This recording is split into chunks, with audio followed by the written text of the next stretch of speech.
Good morning. It's Thursday, November 27th. 26th. I got my new clock. It's 9:45 in the morning. Happy Thanksgiving. So we're gonna put a little time into the bus. I could not get these separated. I first tried breaking them in half to see if I can get a better grip on this collar, and I just couldn't do it. I mean, if I had I actually thought about making a pair of pliers. This is an old spring compressor tool I had that I haven't used in 40 years. I was gonna see if I could parch that thing out. If I had something that could have gripped the back and squeezed the collar, maybe I could have pulled the tube out, but I would have wanted to cut it anyway since it's been inside this connector for so long, and so I just cut them off. So there's the two halves of the green one here, and the other half of the red one fell inside the dashboard somewhere, which is gonna bug the hell out of me, so I'm gonna have to look for it. It's down in there somewhere. I don't wanna listen to it rattling. So I do have a little bit of extra length under the hood that I could pull these guys up. So I'm not too worried about losing about 1 inch of length. I should be fine. What I do have to do now, by the way, I used my little hose cutter. I love this thing. Got it on Amazon. I can't believe this was only like $20 or something, ridiculously cheap price. Can't believe how cheap this thing was and how great of a job it does. Should have had one of those decades ago. So these like to have a nice square cut, and getting as close as I could to the body of this was not very inducive to getting a straight cut with that hose cutter. Maybe I could have used a razor knife or something, but I went and got my razor knife, and I'm going to do my best to get this cut square. And the other two hoses that are down there, I'm going to pull back through, lay on my back underneath the dashboard down here on the floorboard. I'll be able to reach them better and get those trimmed up and get these tees installed. I can't wait to get this back together and see if my disturbing any of these lines has caused those to leak now. Gosh, I hope not. So give me a minute. All right, so I was able to get the black and the blue hose released. These have a little bit more of a gap if you look between the red collar in here than the other ones I was trying to get out. Looks like these, they're already like touching. I don't know what's going on there. I guess that's why I couldn't release them, because I couldn't push this in any more than touching, right? I don't know. But anyway, I wanted to take a look and inspect these to make sure they're in good shape. The blue hose seems completely unscathed. I can't feel any roughness or anything. But if you look at the black hose, you can see it's had better days. Let me zoom in here a little bit. All right, so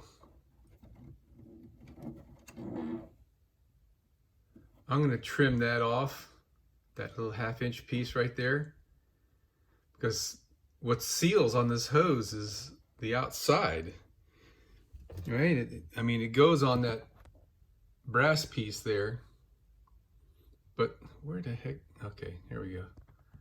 There's an O-ring. Let's try this one. There's an O-ring up in there that seals on the outside diameter of the hose. Can't get the light right. See it up in here, that green color? So it looks like there's a little bit of grease on this too. Maybe, maybe not. So I'm gonna get a little bit of grease and just put a light film on all my connections before I assemble it. Hopefully that'll help the O-ring. Let me see if I can get a cut on this. I probably shouldn't do this while I'm doing the one-hand operation here, but get it right in the crook.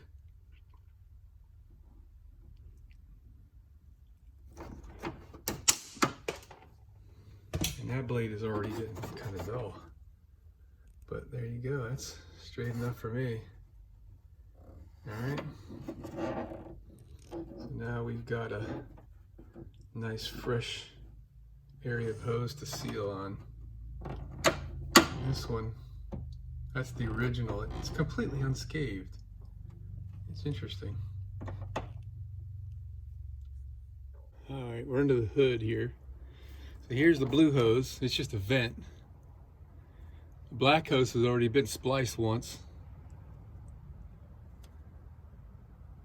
And I could reroute these in any one of those holes in the firewall that I like. The red and the green could be rotated a little bit more if I need some length, so I'm good there. Kind of disappointed about this splice, but it's there, whatever.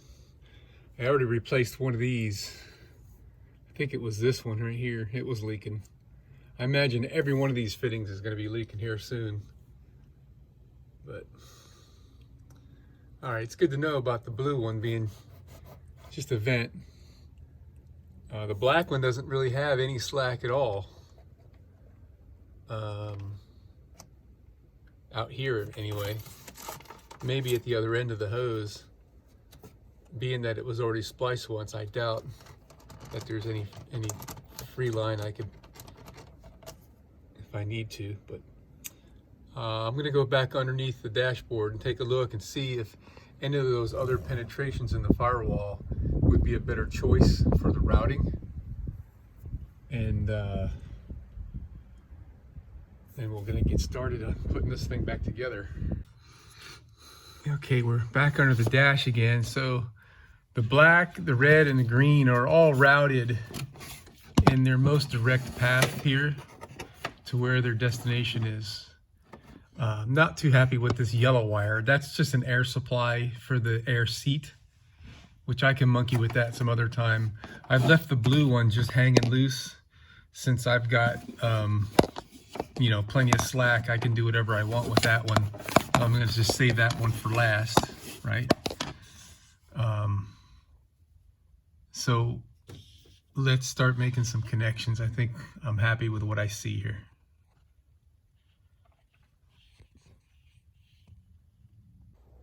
Well, there's no better time than the present, right? So if you can tell, the surface on my dashboard display has a fine, looks like overspray, and it's very likely that it's overspray from when I was painting the bus. I want to get that off so the dash is easier to see. You know, when the sun hits it just right, it really makes it look kind of crappy. So I'm going to use this product, which I've used in the past, and this stuff really works. Now let me give you a little bit of a lowdown on how I chose this product. I went to the auto parts store and I checked every product that claimed to be a plastic polish. And I opened the container and I took a tiny dot of the stuff, rubbed it between my fingers, and then, ready for this?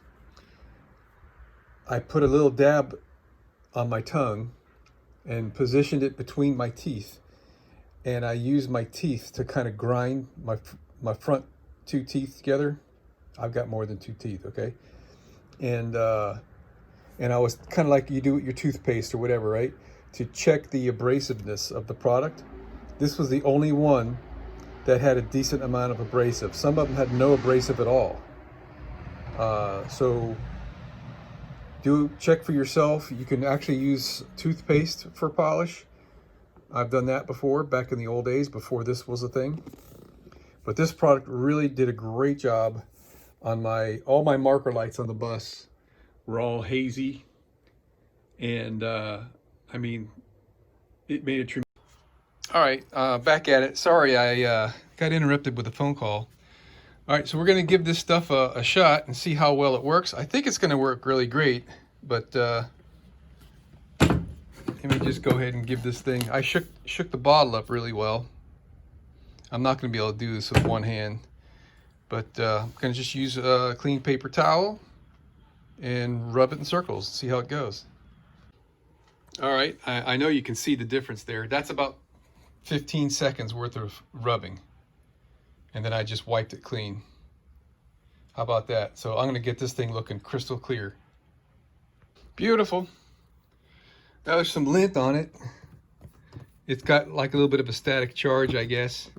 And there's even some lint on the inside that from the static, it's moving around. But it looks like a brand new dashboard now. Wonderful. All right, let's get this thing installed finally. Come on, guys. All right, man, we're almost up to air pressure. Waiting for the governor to kick off. AC's working perfectly. It's blowing cold. Horn works. So earlier when that horn was not working, it was because of that one blown fuse.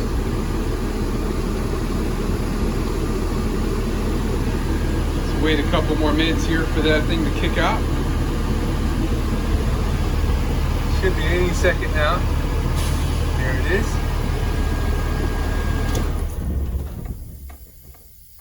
We still got a tiny air leak. That's behind the dash. I was afraid of that.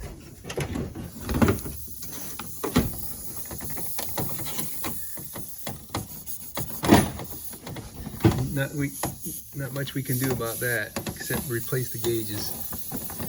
So I already trimmed the ends of the hose off and reinstalled them with some grease. So that's as good as that's going to get for now. Oh well. All right. Jesus, what an adventure this was. So I got everything back together. I don't have the screws in the dash panel here yet. Next week after Thanksgiving, I'm going to give the guys at Freightliner a call and see if I can replace the fittings on the back of the air pressure gauges. And that'll take care of that last air leak that I've got, which will be a nice stress reducer. I just don't like to have air leaks. Other than that, everything is perfect.